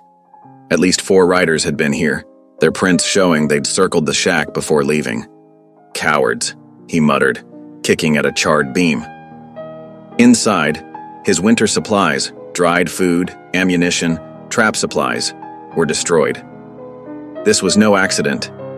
This was a message. The ride back to his cabin seemed longer, worry spurring him faster. Something felt wrong in the heavy air, in the unusual quiet of the forest. When he finally emerged from the tree line, his heart nearly stopped. A group of mounted men, at least 15 strong, crowded his yard. Their horses stamped nervously in the mud as voices rose in anger. At their center stood Darius Kellerman, his fine coat somehow spotless despite the mess. Eleanor stood on the porch, straight-backed despite her cane, facing down the mob with quiet dignity. "There he is," someone shouted as Silas approached. "The Indian lover's husband." Kellerman raised his hand for quiet. "Mr. Brackett, we've come to address a serious matter. Your wife has been corresponding with certain undesirable elements. Letters were found, proving she's been passing information to the Ute." "That's a lie," Silas growled, dismounting. "We have proof," Kellerman continued smoothly. "She's been undermining progress, working against the railroad's interests. For the good of the community, she must leave. Today." Eleanor's voice carried clearly across the yard. "I've done nothing wrong. My letters were to missionary friends concerning aid for widows and children." "Aid for savages," someone spat, "while honest folks suffer." The mob pressed closer. Silas saw familiar faces twisted with anger. Men he'd known for years, traded with, shared drinks with. Now they looked at him like a stranger, like an enemy. "She's not leaving," Silas declared, his hand moving toward his rifle. Everything happened at once. 2 men rushed forward, grabbing Eleanor's arms. She cried out in surprise as they dragged her from the porch, her cane clattering to the ground. Others moved to block Silas's path. In one fluid motion, Silas raised his Winchester, leveling it at the nearest man's chest.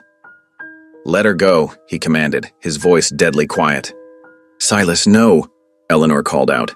Despite rough hands holding her, her voice remained steady. "Please, no bloodshed, not for my sake." "Listen to your wife, Brackett," Kellerman said. "You can't shoot us all. Put down the rifle and we'll ensure she's treated fairly. Resist, and things will go badly for everyone. Silas's finger tightened on the trigger. He could take 3, maybe 4 of them before they rushed him. But Eleanor's words echoed in his mind, along with memories of her gentle teachings about mercy and turning away from violence. "Please," Eleanor repeated softly, "remember what we spoke of. There's been enough death in these mountains." The moment stretched like pulled taffy, tension crackling in the air. Then, slowly, Silas lowered his rifle. "Smart choice," Kellerman nodded. "Mrs. Brackett will be held in town until arrangements can be made for her departure. Don't try anything foolish." They mounted up quickly, 2 men keeping firm holds on Eleanor's arms as they lifted her onto a horse. She sat straight-backed, her silver hair catching the morning light, eyes locked with Silas's until the last moment. The mob rode out, taking Eleanor with them, leaving churned mud and silence in their wake. Silas stood rooted, his rifle hanging useless at his side, watching until they disappeared around the bend. Rage and shame warred in his chest, along with something deeper, fear for Eleanor, and an aching respect for her courage.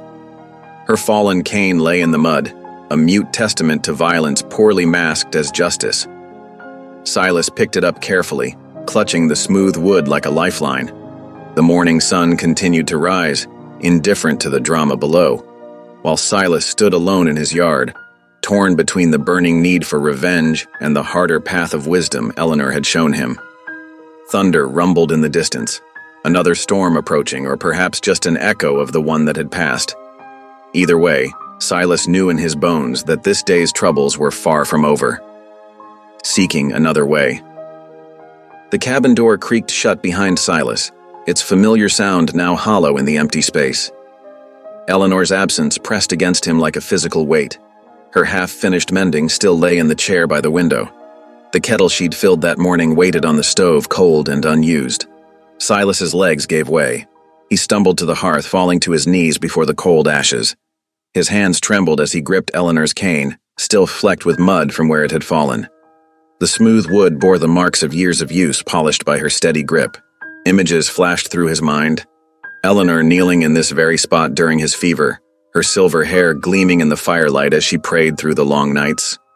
He remembered her voice, steady and sure, lifting his name to heaven when he'd been too weak to protest.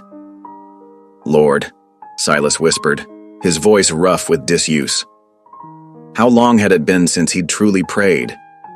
Years of isolation had hardened him, turned his heart from such things. But now the words came, halting at first, then rushing like spring meltwater. "Lord, I ain't worthy to ask, but I need your help." His fingers tightened on the cane. "Show me what to do. Give me wisdom to save her. Not with bullets, she wouldn't want that. But I don't know another way." Tears he hadn't shed since childhood burned his eyes. "She came here uninvited, turned everything upside down. But she showed me mercy when I deserved none, taught me patience when I was bitter. Please, please don't let them drive her away." The silence of the cabin wrapped around him as he knelt there, minutes stretching like hours. Outside, the afternoon light began to fade, shadows lengthening across the floor. Finally, Silas rose, his knees stiff from the hard planks. A kind of calm had settled over him, not peace exactly, but purpose. He moved with deliberate care, checking his rifle but leaving it mounted above the door. Instead, he filled his saddlebags with provisions: bread, jerky, a canteen of water. Eleanor's shawl lay forgotten on her bed. He folded it gently, tucking it away with the rest. The bay gelding nickered softly as Silas saddled him in the growing dusk. Storm clouds gathered again on the horizon, promising another night of rain. Silas mounted up, Eleanor's cane secured across his saddle, and pointed his horse towards Silver Bluff. The town glowed ahead of him like a cluster of fireflies, pinpricks of lamplight marking windows and doorways. As he drew closer, he could see a larger gathering of lights near the jailhouse, torches, their flames dancing in the wind. Voices carried across the evening air, angry and excited.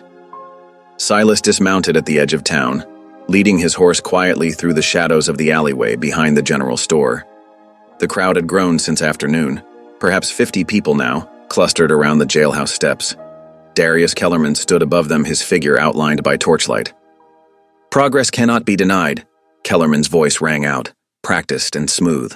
"The railroad brings prosperity to all, but there are those who would stand in its way, who sympathize with savages over civilization." Murmurs of agreement rippled through the crowd. Silas crept closer, staying in the darkness between buildings. Through the jailhouse's barred window, he caught a glimpse of silver hair, Eleanor, sitting straight-backed on a narrow cot, her hands folded in her lap. "This woman," Kellerman continued, gesturing toward the window, "has actively worked against your interests. Her letters prove it. While you struggled to build homes, to farm this land, she sent aid to those who would drive you out." "String her up," someone shouted. Others took up the cry. Silas's hand instinctively moved to his empty holster, but Eleanor's words echoed in his memory. "No bloodshed." He forced his fingers to unclench. Violence would only feed their fury, give them excuse for worse actions. Besides, even if he shot Kellerman now, what then? The mob would tear him apart, and Eleanor would still be trapped. "Tomorrow," Kellerman announced, raising his hands for quiet. "We will escort Mrs. Brackett to the station. She will return east where she belongs. The railroad's plans will proceed without interference." Cheers erupted from the crowd. Silas watched as Kellerman soaked in their approval, his smile visible even in the wavering torchlight. The railroad agent was playing them like a fiddle, stoking their fears and prejudices for his own gain. A drop of rain struck Silas's cheek. Others followed, pattering on the wooden walkways and raising dust from the street. The crowd began to disperse, seeking shelter from the weather. Kellerman descended the jailhouse steps, accepting handshakes and backslaps as he went. Silas waited until the last townspeople had gone, leaving only 2 armed guards posted at the jailhouse door. The rain fell steadily now, dampening the torches until they sputtered and died. Through the window he could still see Eleanor. She had not moved from her position, but her lips moved silently, praying, he knew, though whether for herself or her captors he couldn't tell. "I'll come back for you," he whispered, though she couldn't hear. "I promise." Leading his horse carefully, Silas retreated through the rain-slicked alleys. His mind worked furiously, examining and discarding plans. The guards were too alert for a night rescue, the jail too solid for breaking, and any attempt at force would bring the whole town down on them. But there were others who knew these mountains better than any railroad man, others who owed Eleanor a debt of gratitude for her years of secret aid, others who might help if approached with respect and humility. Silas rode through the night, the storm's fury breaking around him. Lightning split the sky, illuminating the trail in brief, brilliant flashes. His horse picked its way carefully over rain-swollen streams and muddy slopes. As false dawn began to lighten the eastern sky, he approached the Ute encampment. Smoke rose from morning cooking fires carrying the scent of coffee and frying bread. Dogs barked at his approach, bringing several men out of their lodges. They regarded him warily, hands near weapons, until one recognized him as Eleanor's husband. Silas dismounted slowly, making no sudden moves. He held Eleanor's cane before him like a peace offering, letting them see the mud that spoke of violence. Rain dripped from his hat brim as he stood there, exhaustion evident in every line of his body, but his eyes burned with desperate hope as he searched their faces for some sign of welcome. "I need your help," he said simply. "Eleanor needs your help." The morning wind sighed through the pines, carrying the promise of change with the coming dawn. Chief Nakai emerged from his lodge as the morning mist curled around the camp. His weathered face showed no surprise at finding Silas there, as if he had expected this visit. The other Ute men formed a loose circle, their expressions guarded but not hostile. Silas held Eleanor's mud-stained cane before him. "The townsmen took her," he said, his voice hoarse from the night ride. "They mean to force her onto the train tomorrow. Send her away." Nakai's dark eyes studied the cane, noting the way Silas's fingers gripped it like something precious. The chief's silver-streaked hair was bound back with a leather cord, his bearing dignified despite the early hour. "Why does this concern us?" Nakai asked in clear English, though Silas knew he understood perfectly well. This was a test, not of truth, but of Silas's heart. "She told me what she did," Silas replied, meeting the chief's gaze. "How she sent help to your people after her first husband broke the treaties. How she learned your language to bridge what others destroyed. He swallowed hard. I didn't understand at first, thought she was just a burden, an old woman come to shame me. But she showed me a better path. The morning wind stirred the lodge poles, making the canvas walls flutter. Somewhere in the camp, a baby cried and was hushed. Nakai remained silent, waiting. I ain't asking for warriors, Silas continued. She wouldn't want violence. But if enough of your people came with me, showed the town that she has friends among the Ute, maybe they'd think twice about what they're doing. An older woman emerged from a nearby lodge, her silver hair bound in braids. She spoke rapidly to Nakai in their language, gesturing at Eleanor's cane. Silas caught the word for medicine, though he understood little else. Nakai nodded slowly. Many winters ago, when fever struck our camp, supplies came in the night. Blankets, medicine, food for the sick. We did not know then it was Eleanor Whitcomb who sent these things. He touched the cane gently. Later, more help came, always through others, never directly. But we knew someone among the whites remembered their promises. She never told me that part, Silas said softly. Number she would not boast of kindness. Nakai's eyes crinkled slightly. Unlike her first husband, who boasted of honor while breaking his word. The chief turned, speaking quickly to the gathered men. Several nodded and moved toward their horses. The older woman disappeared into her lodge, emerging with a bundle wrapped in trade cloth. We will ride with you, Nakai announced. Not as warriors, but as witnesses, to show that Eleanor Whitcomb's bridges still stand. Relief flooded through Silas's weary body. I'm much obliged, he said, the words feeling inadequate for the depth of his gratitude. First you will eat, the older woman declared, pressing the bundle into his hands. The ride was long, and the one ahead is important. Inside the bundle, Silas found fresh bread and dried meat. His stomach growled, reminding him he hadn't eaten since yesterday's dawn. As he ate, sitting cross-legged by a cooking fire, he watched the Ute men prepare for the journey. They moved with quiet efficiency, checking cinches and gathering supplies. 6 riders would accompany them, Nakai and 5 others, all mature men known for steady judgment. They carried no weapons beyond hunting knives and the occasional bow for game. This was deliberate, Silas realized. They were coming as peaceful men, not warriors spoiling for a fight. The sun had climbed above the eastern peaks by the time they set out. Silas rode beside Nakai. The other men spread out behind them in a loose formation. Eleanor's cane was secured across Silas's saddle, a reminder of their purpose. As they followed the winding trail down from the high country, Nakai spoke of Eleanor's secret aid over the years, medicine during epidemics, food during harsh winters, even school supplies for the children, always delivered through trusted traders or friendly settlers. She never sought credit, Nakai said, never asked for gratitude. This is rare among your people. Silas felt shame heat his face. I've been a fool, he admitted. All I saw was an old woman making me look ridiculous. All I cared about was what others thought. And now I see what she really is, braver than me, wiser. He straightened in his saddle. If we get her free, I aim to be a proper husband, one who's proud to stand beside her.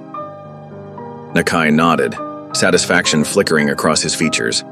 They rode in comfortable silence for a while, hooves clopping steadily on the rocky trail. The morning warmed around them, drying the last of the night's rain from the sage and pine. By midday, they reached the river that marked the halfway point to Silver Bluff. The water ran high and swift with spring melt, its surface glinting in the sun. Nakai called a halt to rest the horses and take counsel. As they shared a simple meal of dried meat and corn cakes, the chief sketched a map in the dirt with a stick. The town has 2 roads in, he explained. If we approach from the east at sunrise, we will be seen clearly. No mistake for raiders or thieves. The other men nodded approval.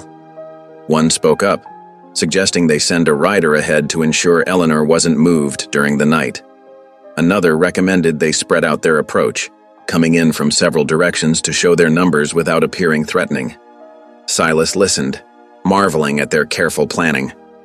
These men had every reason to hate the town that had pushed them from their traditional lands. Yet here they were, plotting a peaceful rescue of a white woman who had shown them kindness. Eleanor built these bridges year by year, he said aloud, understanding finally striking him. While the rest of us were putting up fences and drawing lines, she was reaching across them. Yes, Nakai agreed. Small kindnesses like pebbles in a stream. Over time, they make a crossing. They rested through the heat of the day, conserving their horses' strength. As the afternoon shadows lengthened, they moved a little further downstream to make camp for the night. The spot Nakai chose offered good grazing for the horses and clear views of the surrounding country. The Ute men went about their camp tasks with practiced ease. 2 gathered firewood while others tended the horses. 1 produced coffee in a battered pot from his saddlebags, a gesture of hospitality that touched Silas deeply. As they sat around the small fire, steam rising from their coffee cups, Silas felt the weight of the past weeks settling into place like pieces of a puzzle. Eleanor's arrival, his shame, her quiet strength, the growing respect he'd tried to fight. All of it leading to this moment, surrounded by men he once would have mistrusted, united in a cause he never would have imagined. "I've been ashamed of the wrong things," he said suddenly, needing to speak the truth aloud. The firelight played across the listening faces around him. "Worried what folks would think of me, married to a woman old enough to be my mother. But the real shame was in not seeing her worth." He lifted his coffee cup, the metal warm against his calloused palm. "When we get her free, if she'll have me still, I aim to do right by her. Stand with her proper, not skulking in the shadows. Be the kind of husband she deserves." "Good words," Nakai said softly, "but actions will prove them." "Yes." Silas set his cup down carefully. "That's why I'm saying them here before witnesses, so you'll hold me to them." The other men nodded solemnly. One spoke a phrase in Ute that made the others smile. Nakai translated, "He says you are learning wisdom late, but better late than never." Silas accepted this with a rueful chuckle. The night deepened around their fire, stars appearing in the gaps between the clouds. Tomorrow would bring whatever it would bring. But tonight, he had found his path at last, the one Eleanor had been quietly showing him all along. Morning mist clung to the valley as first light painted the eastern sky. Hoofbeats echoed through Silver Bluff's empty streets as Silas rode beside Chief Nakai, 10 Ute warriors following in formation behind them. Their arrival drew townsfolk from their homes and businesses, doors creaking open, faces peering out windows. Near the jailhouse, a crowd had already gathered. Through gaps between shoulders, Silas spotted Eleanor. They'd bound her hands and made her stand in the morning chill. Yet she held her head high, silver hair gleaming in the dawn light. His heart clenched at the sight, but pride filled him too. Even now, she showed more dignity than her captors. Darius Kellerman stood nearby, his fine coat dusty from the night's activities. The railroad agent's smug expression faltered as he registered the approaching riders. Whispers rippled through the crowd. Women pulled children close. Men reached for weapons, then thought better of it as they counted the calm, determined faces of the Ute warriors. Silas dismounted first, his boots striking dirt with purpose. Chief Nakai followed, his movements deliberate and regal. The other warriors remained mounted, forming a loose circle around the scene. "What's the meaning of this?" Kellerman demanded, but his voice wavered. "You bring savages to threaten decent folk?" "No threats here," Silas said clearly, projecting so all could hear. "Just truth-telling, which seems overdue in Silver Bluff." He strode forward, ignoring the mutters and sideways glances. The crowd parted before him, sensing something had changed in the mountain man they thought they knew. Gone was the shame-faced trapper who'd hidden from their mockery. In its place stood a man who'd found his backbone. "First truth," Silas announced, stopping beside Eleanor. "This woman is my wife, not just by paper, but by my free choice." He met her eyes, saw them brighten with unshed tears. "I'm proud to claim her before God and all of you." Someone snickered, but the sound died quickly as Chief Nakai moved to stand beside Silas. The chief's presence commanded attention, his weathered face carrying the weight of decades of broken promises and enduring wisdom. "Second truth," Silas continued, pulling papers from his vest. "These documents, verified by your own clerk Rowley, prove Eleanor's legal claim to this land. Her late husband surveyed it proper, filed it proper." He held the papers high. "The railroad's claim is built on lies." Kellerman stepped forward, face reddening. Now see here. I see plenty. Silas cut him off. I see a man who burned my line shack, stirred up fear against my wife, all to line railroad pockets. He turned to the crowd. How many of you sold your claims cheap after his threats? How many believed his tales about progress and prosperity? Uneasy glances passed between townspeople. More than a few looked away, shame-faced. Let my wife speak, Silas said. She's earned that right. He moved to untie Eleanor's bonds, but Pastor Bellamy stepped forward. Wait, she's been spreading dangerous ideas, sympathizing with... With who, Pastor? Eleanor's voice rang out clear and strong, though her wrists remained bound. With people who've suffered broken treaties? With widows and orphans? Are these the dangerous ideas you fear? The pastor faltered. Eleanor continued, her words carrying across the hushed square. 20 years ago, my first husband commanded cavalry troops here. He broke sacred promises, attacked peaceful camps. Pain etched her features. I watched him betray his own honor, watched him bring death where there should have been peace. She straightened, meeting the crowd's gaze. Since then, I've tried to heal what he destroyed. Not with grand gestures, but with small mercies. Blankets for the cold, medicine for the sick, seeds for spring planting. Chief Nakai stepped forward, raising his hand for attention. When he spoke, his voice carried authority earned through years of protecting his people. This woman speaks truth. When others turned their backs, she remembered our widows, our children. Year after year, her gifts came. Not to buy favor, but to heal old wounds.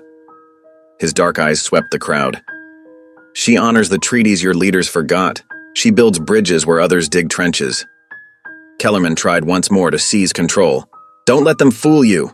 The railroad brings progress, brings broken promises and burned homes. Chief Nakai's words cut like steel. Like you burned this man's line shack?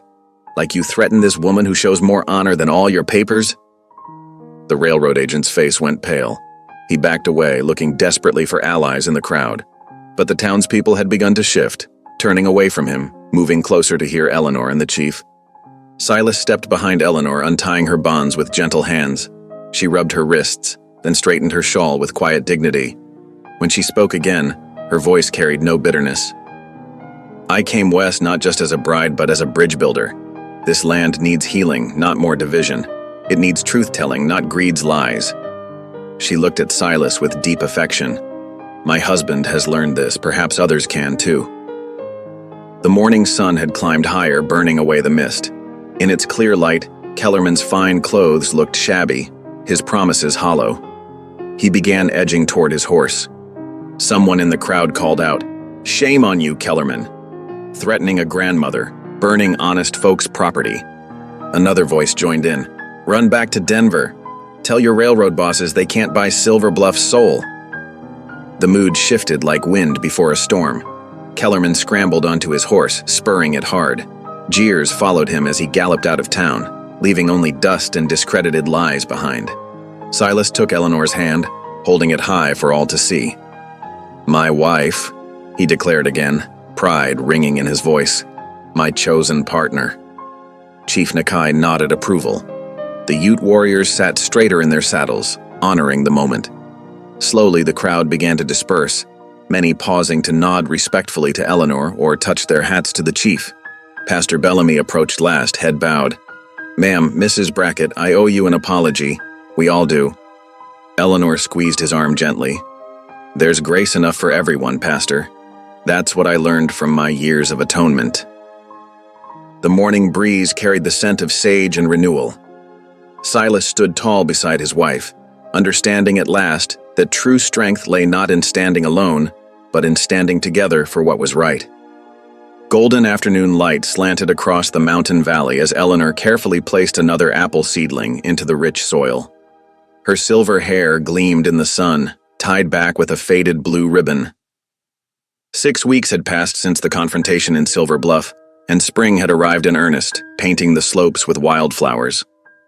Near the newly dug holes, several Ute children watched with fascination as Eleanor demonstrated how to spread the roots just so.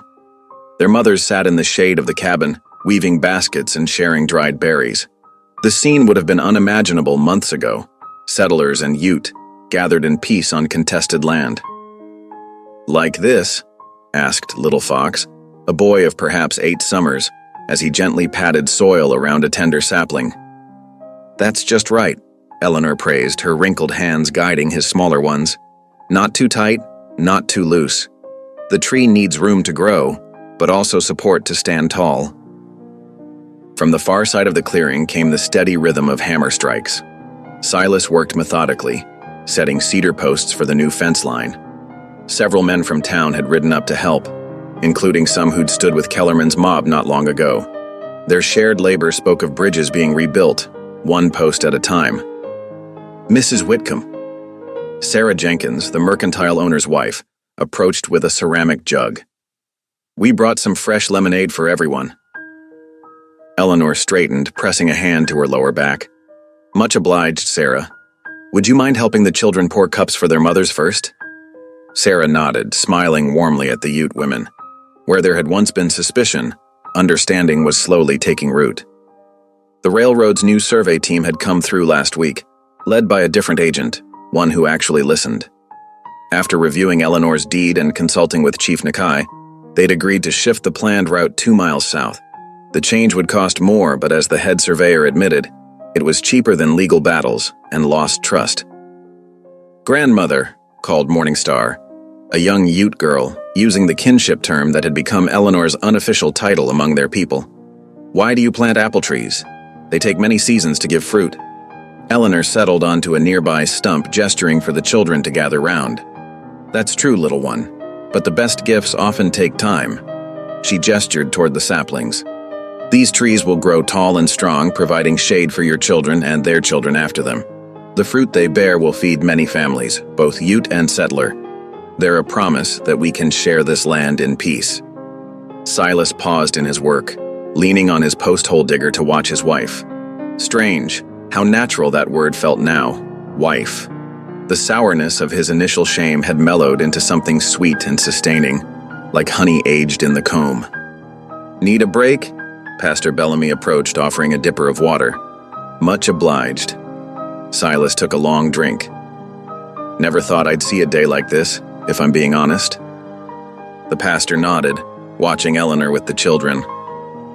"The Lord works in mysterious ways, brother. Sometimes his greatest blessings come disguised as disappointments." Silas remembered that first day at the stage depot, his bitter anger at finding a grandmother instead of a young bride. "Reckon you're right about that." As afternoon deepened toward evening, the visitors began heading home.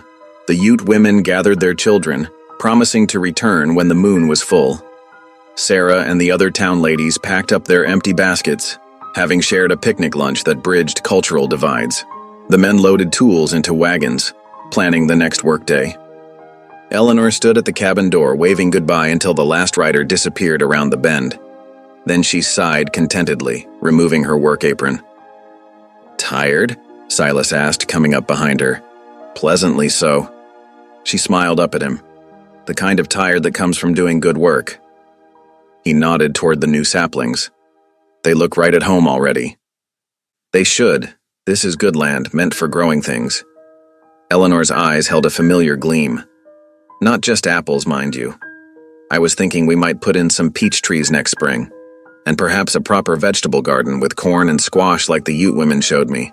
Silas chuckled. "Getting ahead of yourself, aren't you?" "I prefer to think of it as planning with hope." She patted his arm. "Now come help me with supper. All this fresh air has given me quite an appetite." As Eleanor moved about the cabin, Silas marveled at how different it looked from the sparse bachelor's den he'd maintained for so many years. Cheerful curtains framed the windows, and dried herbs hung from the rafters. A quilted cushion softened his old rocking chair, and proper dishes had replaced his dented tin plates. But the changes went deeper than mere furnishings. The cabin felt alive now, filled with warmth and purpose. Even his trappings seemed different, less a lonely pursuit than part of a larger pattern of living in harmony with the land and its people. After they'd eaten and cleaned up, Eleanor brought out her Bible for their evening devotions. Another new habit, but one Silas had come to cherish. Her voice, strong despite her years, carried the ancient words with conviction. When the Lord turned again the captivity of Zion, we were like them that dream. Then was our mouth filled with laughter, and our tongue with singing. As darkness settled over the valley, they moved to the porch. The evening air carried the scent of pine and fresh-turned earth. Crickets tuned up their nightly chorus, and somewhere in the distance, a lone coyote called.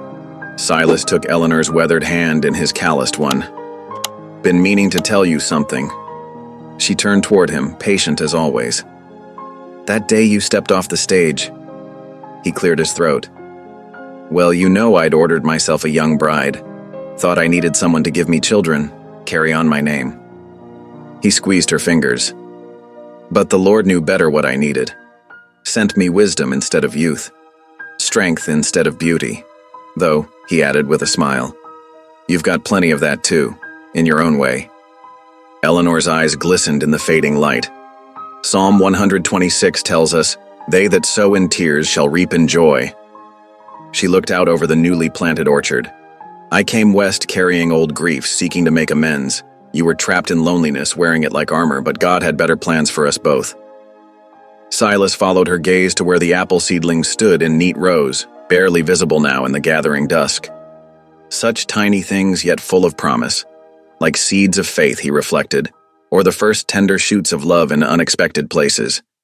Each tree would grow slowly, adding ring upon ring of patience and perseverance. Their branches would spread wide, offering shelter to birds and shade to weary travelers. Their blossoms would perfume spring air for generations to come, and their fruit would feed both friend and stranger. But most precious of all, they would stand as living testimony to the power of second chances, to the mystery of grace that could turn grief to joy, enemies to neighbors, and two wounded souls into healing partners. Eleanor leaned against his shoulder, humming softly, an old hymn he'd come to recognize. Silas wrapped an arm around her, grateful beyond words for this woman who had taught him to see with new eyes. Together they watched the first stars appear, their silver light blessing the valley like promises waiting to be fulfilled. Thank you for listening. Stories connect us in the most unexpected ways. If you felt that spark today, make sure you're subscribed. I share a new one daily, and the next might change your day.